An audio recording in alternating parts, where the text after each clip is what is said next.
Hello and welcome to the 2021 Fireside Chat. My name is Dr. JP Rader and I am the director here at ICS Singapore. I want to introduce you to Mr. Darryl Harding. He is our high school and middle school principal. Yeah, it's good to be here. Thank you for having me, and it's going to be great to just chat about some of the wonderful things we've done this year here at ICS and to just reminisce a little bit. Yeah, that's going to be fun. And Mr. Lance Kershner, our elementary school principal. Thank you, Dr. Rader. Very glad to be joining everyone today. Welcome to our Fireside Chat. Looking forward to highlighting some great things happening across the school today. So what is a Fireside Chat? It really is an opportunity for us to engage with you. We haven't been able to see you on campus.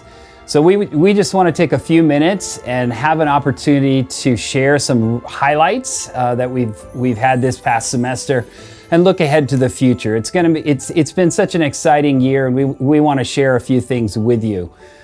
I want to just turn it over to Darryl for just a minute and let him talk just a few minutes about the middle school and high school. Thank you, Dr. Rader. You know, COVID is still trying to beat us down here at ICS, but God is good. God continues to provide for our school. While schools all over the world are still trying to get teachers in, we got everybody in for the second year in a row. Even when it seemed very dire, God provided and brought in our teachers. And you know, we don't like to see friends and colleagues leave. It's always heartbreaking to say goodbye.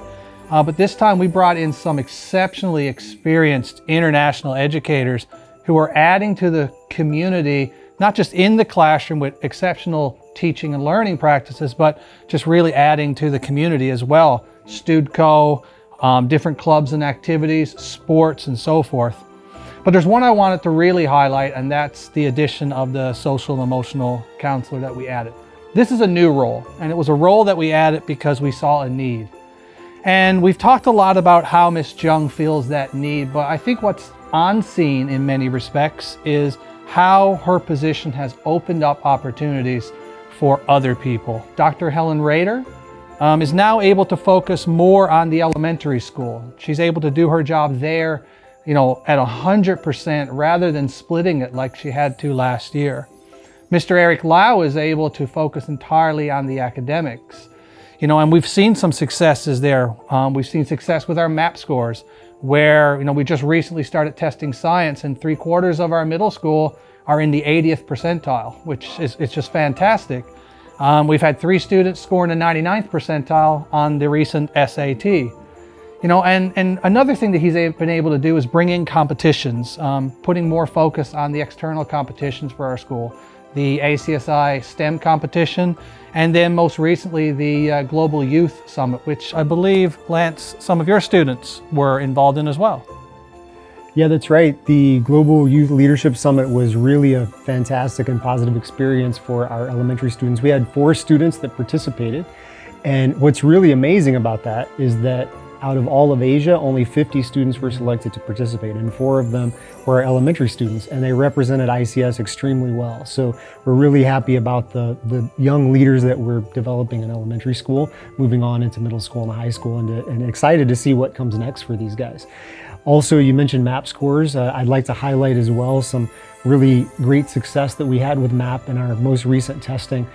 For example, in reading and math across the elementary school, 80% of our students scored at the 90th percentile or higher in reading and math.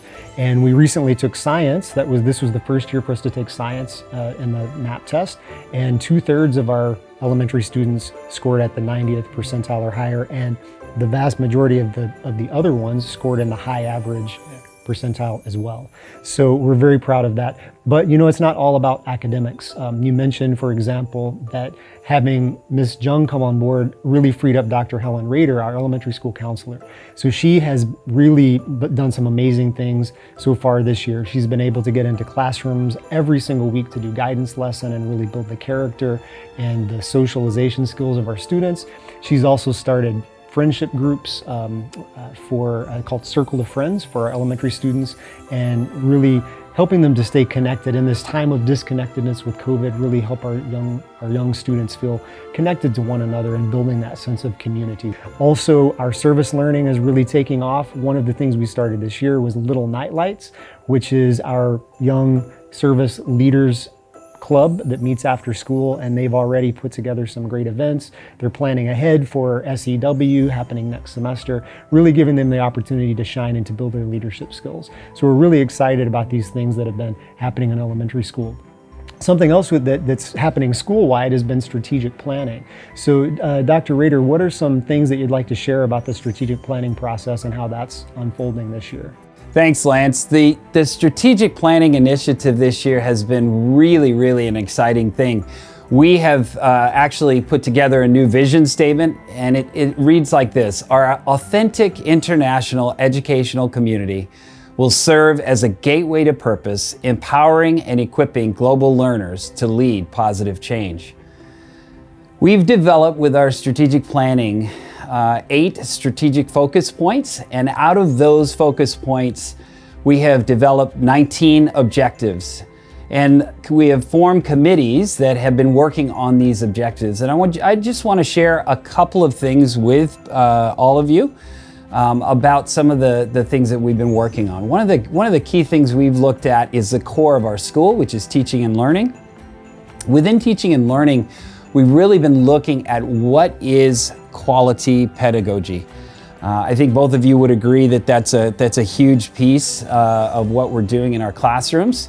And so as we look at that and we see what the learning environment looks like as well, the committee has been breaking those things down, trying to piece them together and do some work on them. The other thing that both of you have worked extensively on is the teacher evaluation program, and we've done a lot of revision with that and continue to work with our committees in that area.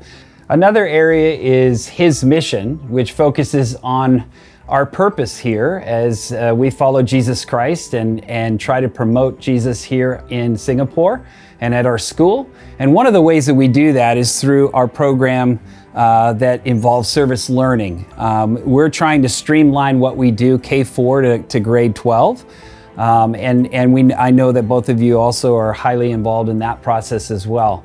And we want to make those opportunities to be really developmentally appropriate for our students as well. The third area is within communications, and we all know that communications are crucial. So as we look at internal and external communications, we're trying to streamline what we do, try to limit the number of platforms that are out there. So our committees are working to improve what we're doing and to do research. And so all of these things are creating opportunities for us to grow as a school. And we know that everything that we do with our strategic planning actually trickles down into the classroom. And that's a really exciting thing. Teaching and learning is critical to what we do. So I was just curious, what have you seen in your visits to the classrooms? Sure, I'll be happy to start. You know, one of the highlights of my week is when I get to go into the classrooms and see all the great teaching and learning that's happening, interacting with the students, just getting to see how engaged that they are in their learning. And a few things that I'd like to highlight that I've seen when I go to observe classes. First of all, is just the sense of community that teachers have built. You know, community, we like to say that at ICS, community is our middle name, and teachers have really done a great job of, from day one, from the moment the students stepped into the door of the classroom, just establishing that sense of community, that sense of family. And it's great to see how the students just support one another, encourage one another. And it's just a safe space, not only physically, of course, but just emotionally for the students to be able to come to know that they're loved, they're accepted, not only by their teacher, but by their classmates as well. And it just creates a positive environment for learning to happen. Something else I've seen is just the structure that teachers have put in place.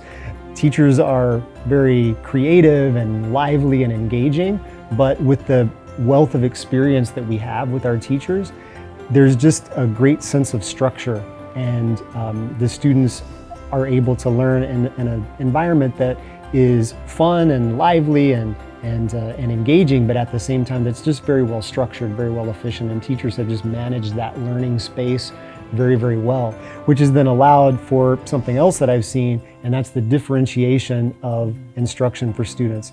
We all know that students come to us with unique learning profiles, with unique needs, with unique interests, with unique levels of development. And teachers, through the experience and structure that they bring to the classroom, they're really able to create an environment where all students are able to have their needs met. From the students who require more time and attention to be able to grasp concepts and skills, to the students who have already mastered many of the standards and need more of a challenge. Teachers are really adept at being able to do that. And then because of that, I'm just seeing a tremendous amount of student growth. I already highlighted our tremendous MAP scores that we had with our recent testing, but just looking at the students from the time they came in on day one to where they are now, we're only through the first semester of school, and I've already just seen a tremendous amount of student growth, not only academically, but also just in the students' maturity and in their character and how they're able to socialize with one another, those soft skills that we talk about that students need as well. So it's really been a highlight for me. Darryl, what about you in middle school and high school? Yeah, thanks, Lance. Probably one of the biggest things I've seen in the middle and high school when I've visited my classrooms is the expectation of deep thinking. It's become such an organic part of the teaching and learning process.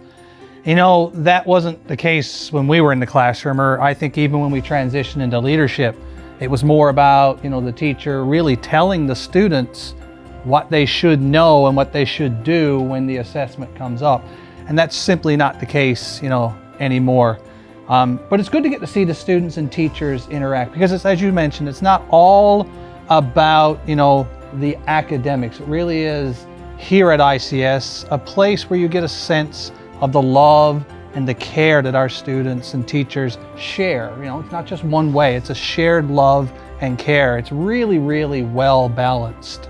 In fact, one of the interesting conversations I had with a parent the other day that reminds me of this was, I was asking how the transition to ICS was going, and the parent said, well, there's two challenges that I wanted to highlight.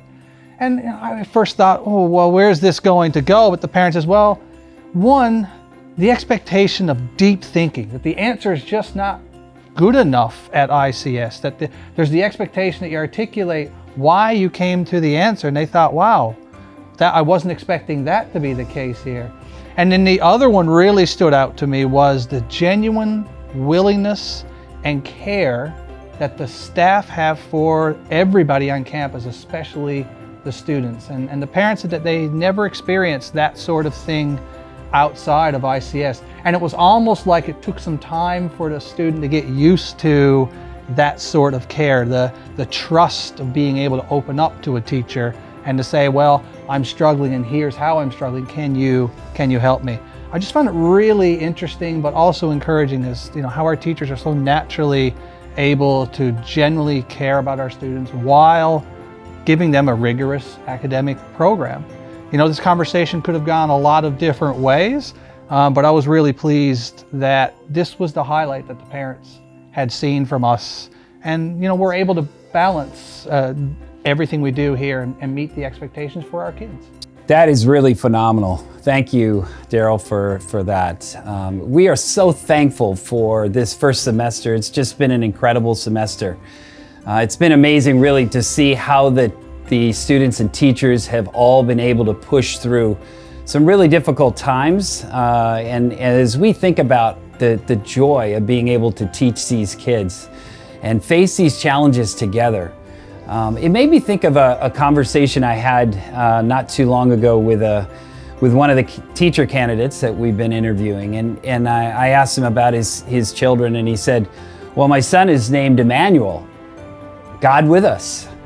And it came to me that as I was thinking about that, how in Matthew 1:23 it says, behold, the virgin shall conceive and bear a son, and they shall call his name Emmanuel, which means God with us. It really is amazing how God has been with us and navigated us through some really, really difficult times. And yet we know that Jesus is the light of the world. He is the one that we look to. He is the one that we can celebrate with as we think about this time of the year.